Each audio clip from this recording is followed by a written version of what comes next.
There was another player in the build-up to the first leg where they asked Bukayo Saka whether or not he thinks he's on the same level as Vinicius and Mbappe. Did he prove, Tom, over these 2 legs that he is at that level as a player? Yeah.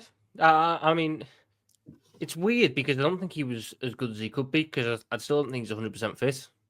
So I was seeing like a 70% Saka, and he was still the best attacker out of both teams.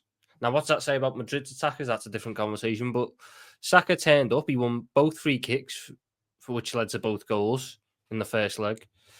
Don't know what he's trying with the pen, to be honest, but he made up for it with the goal, and he was always a constant danger. He's very, very. The big thing I can praise him for. He makes the right decisions pretty much every time. He makes the right decisions every time he's in and around the box. Or every time Arsenal on the counter-attack, he plays the right pass. He plays to the right teammate. He makes the right decision. He's certainly, I've got him in the top 3 wingers in the world for me. I think he's right up there with Rafinha and Salah this season, but the injury probably limits him a little bit in that sense. But I think he's incredible. He's so mature for his age. So mature for his age. Doesn't let anything phase him. He's been very important to that Arsenal team this season when he's. Did you say top 3 when you're in the world? Yeah, he's there. Like right wingers because Rafinha. Right. I've got Salah number 1. I've got Rafinha number 2. I've got Rafinha's Saka playing number 3. on the left this season. What about Yamal? Yamal, it's. I don't feel comfortable putting a 17-year-old in best in the world. His age is irrelevant. What are you doing? That, bro. What is he doing in the world football right now? What is he doing? He's cooking everyone. Bro. Both internationally and for club. Don't be like that. He's still, but I still think there's an element of rawness with Yamal, which what's wrong with that? If the rawness is killing people, it's killing people, bro. He may win Ballon d'Or. It's an element of inconsistency. It's an element of inconsistency, which is fine. I don't think I'm putting him in that conversation yet. I need another year or 2 of it, and then he's right in there because I went putting Saka. I think Saka's been showing this level for 2-3 seasons, but I wasn't putting him in after 1 year of it. Yeah, but what was his first breakout year like this? Yeah, I'm saying. Put his numbers against most right wingers. Barca could win the treble. Against the most Bukayo Saka had 12 assists from left back as an 18-year-old. No, in his first. This guy has nearly got 50 GA at 17. In all competitions, he had 12 assists from left back. He's nearly got what? Sorry, he's nearly gone 50 career GA at 17. Okay, I'm seeing him on judging based on stats only. Sorry. Are we judging based on stats only or performances? No, I'm talking big moments, like the guys are joking. I will say this. From literally like December until April, Saka didn't score or assist a single goal. So yeah, he wasn't playing. Look, I think one thing we need to finally do is there's this stigma that Arsenal fans overhype players a lot, and we do. Fair play. But Bukayo Saka is one guy who's deserving of the hype, and a lot of people have been reluctant to crown him as world class. A lot of people have been reluctant to say he's better than Phil Foden or better than this guy, or better than that guy. I just want people to put those conversations to bed, because every time you put a player in front of him or that you compare him to, he shows that he's better than that player throughout either a year campaign or a 2-legged tie versus that player's team. He's not world class. I generally believe Bukayo Saka is a world-class player, and he is not only amongst the best in his position, he's amongst one of the best attackers in the world. I think showing against Vinicius Jr., Mbappe, Rodrygo, Jude Bellingham versus this Real Madrid team with all these superstars, and him being the most threatening attacker on the pitch is the definition of world-class for me. Being amongst the best in the world and showing them consistently in the World Cup, in the Euros, for Arsenal in the Premier League, for Arsenal in the Champions League. You guys said he needs to do it in the big stage. He's doing it in the big stage. What more does he need to do? It's almost like that Kobe Bryant commercial with Kanye. What more records does he have to break before you guys say, you know what, he's this guy that we say he is?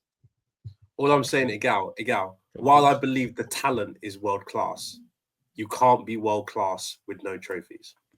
What about Harry Kane? That is my no. World-class talent.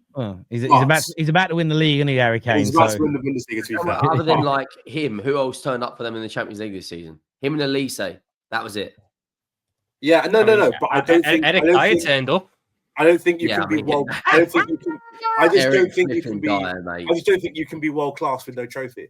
I think the talent is world class, but to truly be world class, you've got to win a big trophy. So if he wins the Champions League with Arsenal, he's world class now. Yeah, that's fair. That's fair. Yeah, I think I said the same thing with Son as well. Yeah, when Son was performing at a really high level, I said the guy's not world class. He's not won anything. Asian games, bro. David has been consistent with this in his opinion across all things. I feel like, look, I think Saka's been playing. I think Saka's been performing at a world class level for a number of years. And what you'll find with Saka, and we spoke about Rice a little bit earlier, this will happen. The next time Rice has an average game, which will happen, because remember, Ronaldo and Messi broke the barometer for just being so consistent. But he'll have an average game, and it'll be, see, Don will be in the group chat straight away. See, I told you about this man. David will be there from the burnt rice community. I told you. And you're going to get that with the two of them. But I feel when people are that desperate to jump online after one bad game to say, I told you so, I think it's typically a sign of their insecurities that they probably know their opinion's wrong by now. And I think Saka's been performing at that level. However, I think if him and Rice keep playing to a similar level in the semi-finals and then in the final of the Champions League and they go on to win it, it puts the conversation to bed. And I think keep playing like this and win the trophy. Yeah, nobody can then question it. Nobody can deny it. And again, it's a bit like Arsenal winning the Champions League, because now we're going to get into that debate a bit later. The part of me that would like to see Arsenal do it, the same as I'd like to see Saka score in every one of the remaining games and win, Rice stay good, is it would just end some really long debates that seem to want to go on forever. I'd just like it over for people to say, yeah, Rice is anything between top quality, top class to world class. Arteta is a top manager. It'd be nice just to put some of them debates to bed so we can move on to other conversations, because I always find, not just the football terrace, but in the fan channel community at large, it's like a player can have a great 3 months, they have one bad game, and you're dragged back into those 5-year-old fucking debates, and it's like so jarring. But I hope it ends. There's two things that piss me off about this whole situation. There's people who believe that if Bukayo Saka was fit in the league, that there wouldn't be a difference in what was going on. Number one. Number two, there's also people out here who believe that Bukayo Saka shouldn't even been playing. And they're like, oh, the manager shouldn't be playing him. They're clearly rushing him back as if they know better than the doctors and everyone at Arsenal. And he clearly shows that the doctors and everybody at Arsenal were protecting him, and they did wait until he was fully ready to bring him back. So all you Standards FC people who wanted Arteta sacked to the point where you want to sabotage the team and have Bukayo Saka not playing, you're sick. I think the people that were moaning that Saka was coming back, I still believe the majority of them, the bulk of them, their reason for not wanting Saka to return is they knew that what just happened could happen. And maybe you don't win this tie if Saka's out, because he was a real driving force in everything you did. So yeah, there was definitely an element of, fuck, he's back. He might actually help and win. Saka's already won the FA Cup. So Wigan won the FA Cup. But it's not even that day. KJ. He didn't really play in many of the games leading up to it, did he? Did he play in the final? Did he play what I mean? But when it comes to winning trophies, Dio, I get called out from both directions for this. It's not about having a medal; it's about how influential an individual was in getting you to that final and helping you win that trophy. That's my view. I think because Jonathan Greening won a Champions League, no one looks at him as a Champions League player as an example. So I think I don't remember. I'm not an Arsenal fan. How much impact he had in winning the FA Cup? Saka didn't play in the final. Starting those games. Hazard's got a Champions League winners medal, but he did nothing that season to help them win the Champions League. So Sturridge has got a Champions League medal.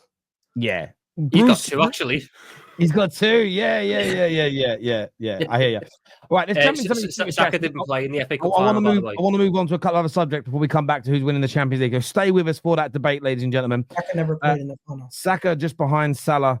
Saka just behind Salah is unreal. It's just pity the team not the same. They have been poor in general this year domestically. That's a good point. Saka has a better legacy than Rooney in Europe. It's not true. That's ridiculous. Saka, Rooney won Champions Leagues. What are we talking about? Saka's got a very good output ratio for the 15 games that he's played in it so far. But Wayne Rooney, the man who scored a hat-trick on his United debut in a European game, the man who scored goals in Champions League finals, Champions League semi-finals, Champions League quarterfinals. This man has delivered. I think that's a big stretch for you to say that at this point, my friend. At this point, maybe one. You could argue he's got a better one than Hazard, maybe, because Hazard doesn't really have a great legacy in Europe, in Champions League. But Wayne Rooney is too much of a stretch, my friend. That's not on at all. Letitia was world class. He didn't win. Well, I don't consider him world class.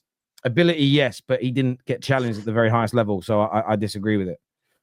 So Harry Kane isn't world class and never has been. A lot of Spurs fans, KJ, remember? Do you remember when a lot of the Spurs fans were on during lockdown? Most of them, Eleanor, who were the Spurs fans? Patty. We had loads of Spurs fans on back then. None of them wanted him to be called world class. They were like, no, until he does it in a final, until he delivers us something, I don't think he's world class. They said the same about Son. So a lot of Spurs fans have also said that. Igal also thinks Saka is better than Hazard at 24. Do you? No, I never said that. All I said was he gets treated like him by defenders the way that he gets beat up on the pitch. That makes sense. Yeah. Gal crazy. Thank you, Wayne. To be honest, we say a lot of battles for sports here in the US. No, we use the word, but it's not literally battle, but I get you. It's all vain unless you are lifting the pot. No, I don't think it is all in vain. I don't think it is all in vain, personally. That way of treating football now is horrendous. You can't enjoy the journey if you don't win anything at the end of it. So there's no point in watching anything. There's no point in watching any of the games or reacting to anything because you just need to wait for the numbers at the end of the season. And Man City are a great example. Look how long it took them from always going out in group stages to then going out early knockouts, got to a semi, then they regressed a bit, then they got to a final. It took them years to build up the understanding as a club, as players, the fans, everybody as a collective to get to that point where they could win a Champions League. So everybody. Yeah, man, most clubs a lot of clubs have gone through that. So I don't agree. Gal, you said hype, Salah is world-class, trophies and records are vindication. It's up to him to put himself to the true top level. It's all of them. So I hope you agree with me when I say that about Gerrard. Gerrard should have left Liverpool and gone to a club that maybe could have won the league. It's I do agree with that notion though. People always go, players can't help what club they're at. I think they fucking can if they're really good. Like really good players are wanted by everybody. If you choose to stay at a club that is like Harry Kane staying at Spurs, I've had zero sympathy. We are not. It's not like he's It's not like he's from San Marino. He's never winning a World Cup, right? It's not like he has a choice about his nationality. So yeah, that's all crazy. I think the notion of a player being one of the best at his position but not being able to win a trophy needs to become a little bit understandable because sometimes you might not be in the best situation until wait, hang on a second. Wait. Let's spin the block on that quickly. Because why was that not afforded to Caicedo when you were judging him then? No, I was judging Caicedo based on being able to lift the team. I'm not saying he's not a bad player. I'm just saying, why can't he lift a team? When I'm talking about world class and when I'm talking about judging a player's individual ability, that's what I'm talking about. But why can't that player raise his team from being not able to win a trophy to winning a trophy if he's world class? Because sometimes your team might not be ready. Then leave. But Caicedo, maybe Chelsea are not ready for Caicedo. Look, for example, I personally think Harry Kane was world class before he ever won a trophy or is about to win a trophy. Bukayo Saka, the reason why I say he's world class is because I rank world class based on where you rank in the world amongst your peers in your similar position. Erling Haaland, in my opinion, was world class before he won anything. I get your point, but then he moved to a club where he could win things. The point is, let's just take Saka as an example. Let's say you go out in the semi-finals. And then you guys start to regress over the next year or two, and then you're back to fighting for top 4, top 6 and stuff. If Saka then signs a new 6-year deal and stays at Arsenal the rest of his career, if he then goes on to win nothing, Saka is accountable because he could get out. Because let's be honest, if Saka turned around today and said, I don't want to stay at Arsenal anymore, pretty much every single team in the world would buy him. So we are splitting hairs here, and we're looking at world-class talent. I understand that Chris Blunt didn't have the options that Bukayo Saka has to move in the game. But these players that we are nitpicking between who the best of the best are, who the world class are, they all have so many options. They can all move practically whenever they want, as long as they don't have a long contract. Look, guys, let me give you an example. You got less than a minute because we have got 40 minutes to get through two more subjects. Okay, cool. Because I'm moving a little bit like Patrick Bet-Davis when I say that. I watch his podcast a lot, and he does that a lot. He goes, "You got 30 seconds because we got to move on."